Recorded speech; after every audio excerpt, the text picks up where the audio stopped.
Iti may kadwa kakabsat nga sangit niya po tayong Jesucristo nga masarakan ti still jay same chapter but it is in verse 43. Nga mirugita yung nga basahin jay kunana jay verse 39.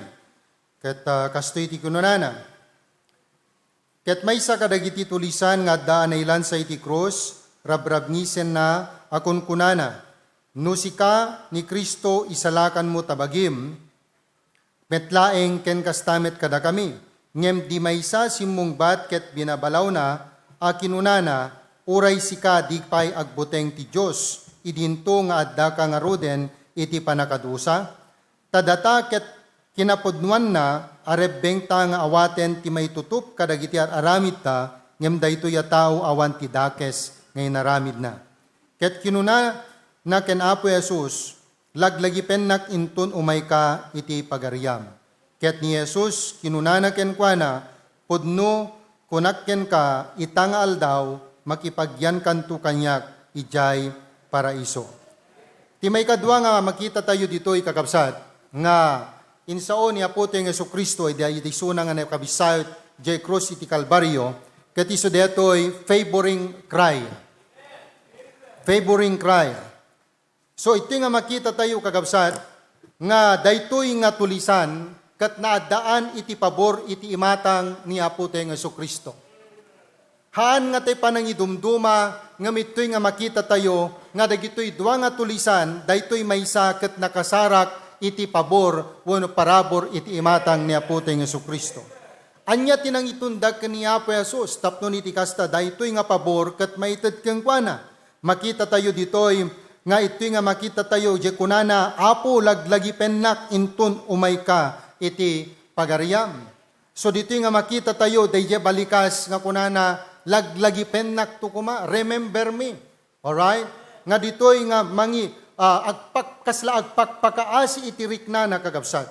Kat dito'y nga kitain tayo, no anyada dagito'y nga pabor, nga impaay iti Apo, kada ito'y nga tulisan, iti maikadwa, nga sangit wenno ikisna. Umuna makita tayo dito, it was a promise of hope. It was a promise of hope. So daytoy nga pabor kagabsat ket nabuyugan iti inanama. Apay ngamin, gapuna ta ken ni Kristo nakita na daytoy nga tulisan, nga daytoy nga tao ket addaan iti biag ngem awanan iti inanama.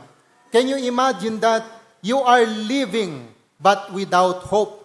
Kasla kalaeng nga tay si bibiyag physically, ngem kasla ti arig mo ket nataykan, tadigapuna ket awan ken ka iti anyaman nga inanaman iti panagbiag. Ammo na nga daytoy nga tulisan iti kasasaad ken iti kinatao na isuna ket napnuan iti basol ken rebelyon.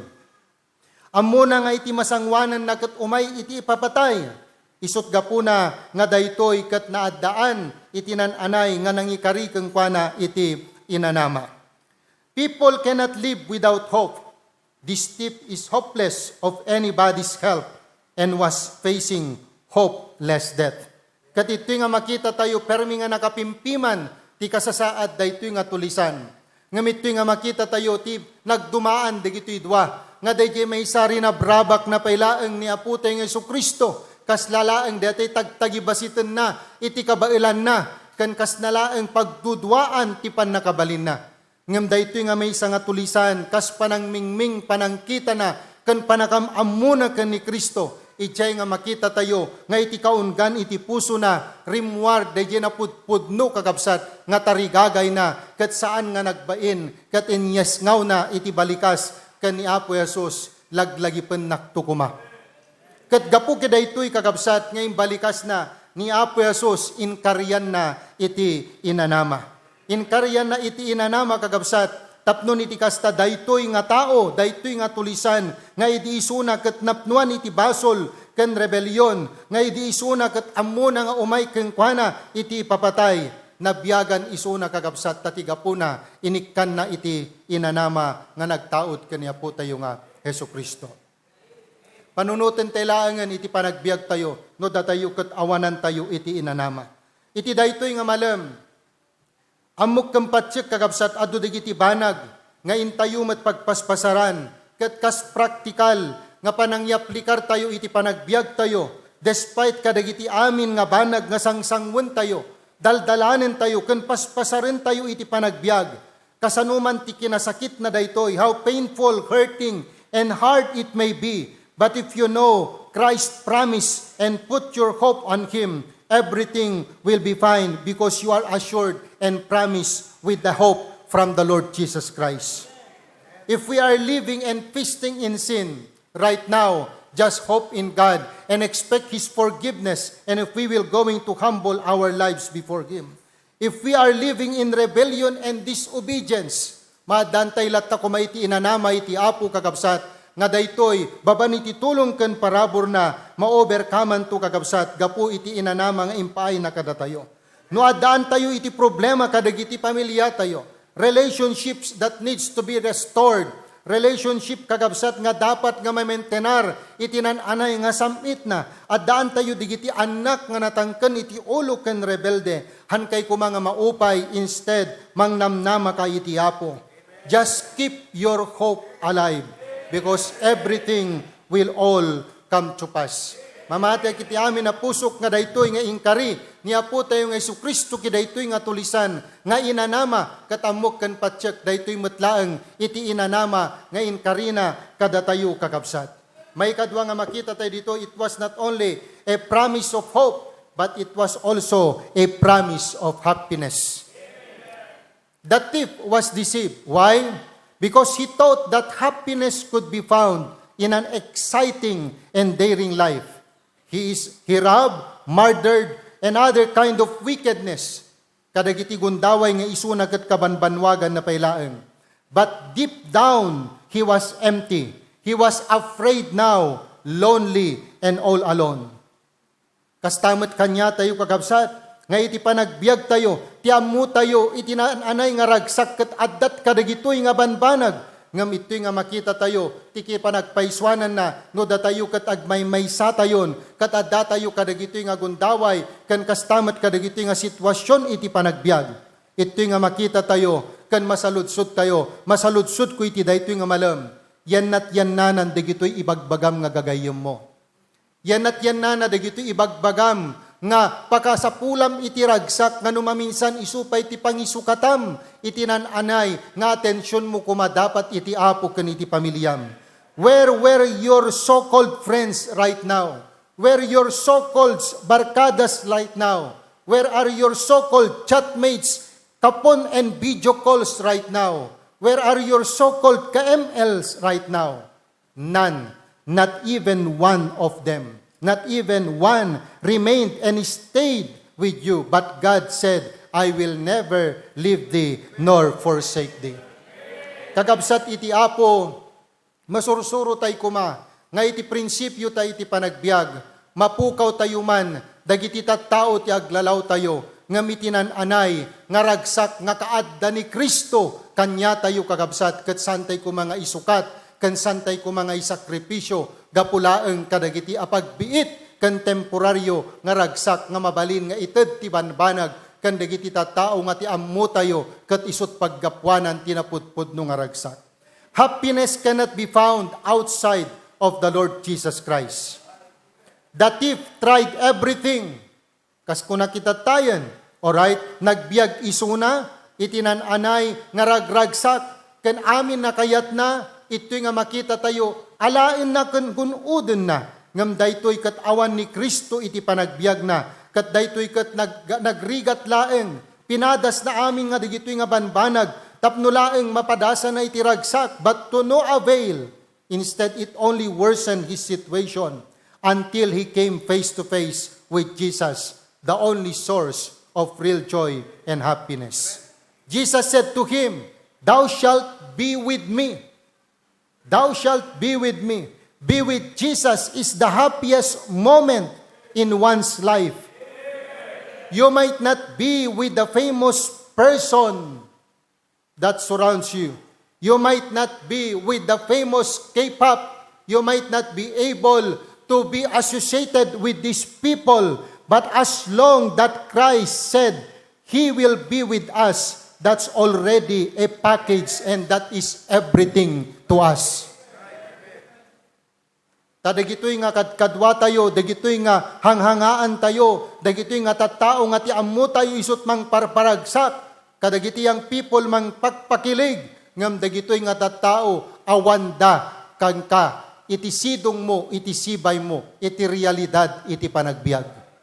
Ngam iti apo, nga iso iti nangted keng ka, iti inanama, nang ikari keng ka, iti inanama, kan isumat tinang ikari keng ka, iti napudpudno nga ragsak, dayta ket adda nga kang kanayon keng ka. Ngarud tagibanen tayo tinananay nga nabara ken nasamit nga panagipagpagna ken langen-langen tayo keng kuana akas kuna ti maysa kuna ti pastor tayo maintenaren tayo tinapintas ken natibker nga relasyon tayo ken koneksyon tayo keng kuana ket dayta iti mangted kada tayo tinapudpudno nga ragsak.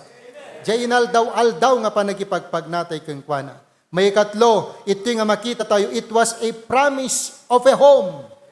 And that is paradise. Paradise, this is a word of Persian origin and means a garden, particularly a garden of pleasure filled with trees and shrubs and fountains and flowers. In hot climates, such gardens were especially pleasant, and hence they were attached to the mansions of the rich and to the palaces of princes. The word came thus to denote any place of happiness and was used particularly to denote the abodes of the blessed in another world. To the Romans spoke of their Elysium, to the Greeks of the gardens of Hyperides, where the trees were golden fruits, and to the believers of Christ that will be in heaven. Daytanto iti papanan tayo kagabsat, ket ditoy nga mapadasan tayo taglaplopusanan ken awan inggana nga ragsak.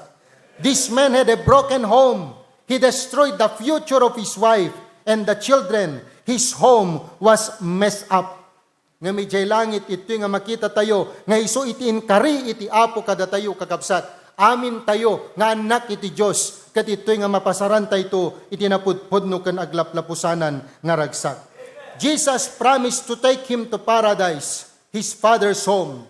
Ito nga makita tayo, nga talo, nga bersikulo iti Biblia, ti pagkakitaan tayo, daytoy balikas nga paradise. Ijay Luke 23:43, 2 Corinthians 12:4, Revelation 12:7, wherein it was promised to us, nga daytoy nga lugar, kat naikari para kadagatayo kakabsat. It was a promise of home. Paradise is a perfect home. Paradise is a perfect home, as it is said in 1 Peter chapter 1, verses 3-5, it is a place free from the pollution of sin and dirt. It is a place free from corruption. It is a place built by God Himself. And it is a place wherein God is the one ruling there. In here we find a display of grace. Jesus did not say, he must be baptized, be religious, or be observed the moral laws. But he has no chance at all because he was already nailed to the cross. Neither Christ did not say, you are not qualified. Instead, he said, you will be with me in paradise. Any sinner, any person is qualified for heaven, but there is a requirement to be met, and that is to come in faith to the Lord Jesus Christ. And lastly, it was humility, the thing that made Christ give His promise. So dito nga makita tayo in verse 40, he feared God. Does not thou fear God, seeing thou art in the same condemnation? And then in verse 41, the thief recognized his sin, for we received the due reward of our deeds. And in the same verse, this thief recognized Christ's lordship. And in the following verse, in verse 42, he recognized Christ as king, and with kingdom comest into thy kingdom. And in the same verse, he recognized and he puts his faith on the Lord Jesus Christ, and he made Christ his Lord and Savior and King. Heaven is a literal place reserved for you and for everybody. But unless a person is born again, he cannot see and enter the kingdom of God. His humility in his prayer, all his request is, Lord, remember me. Quite referring it to his Jesus, in what way to remember him. Thus he was humbled in true repentance, and he brought forth all the fruits for repentance his circumstances would admit. Christ upon the cross is gracious like Christ upon the throne. If you, like the thief, will recognize your sin, kadagiti saan pa'y kan na ti parabor ti Apo, and receive Jesus in your heart as your Lord and Savior and King, you will have a home in paradise. The second cry of the Lord Jesus Christ, a favoring cry, today thou shalt with me in paradise.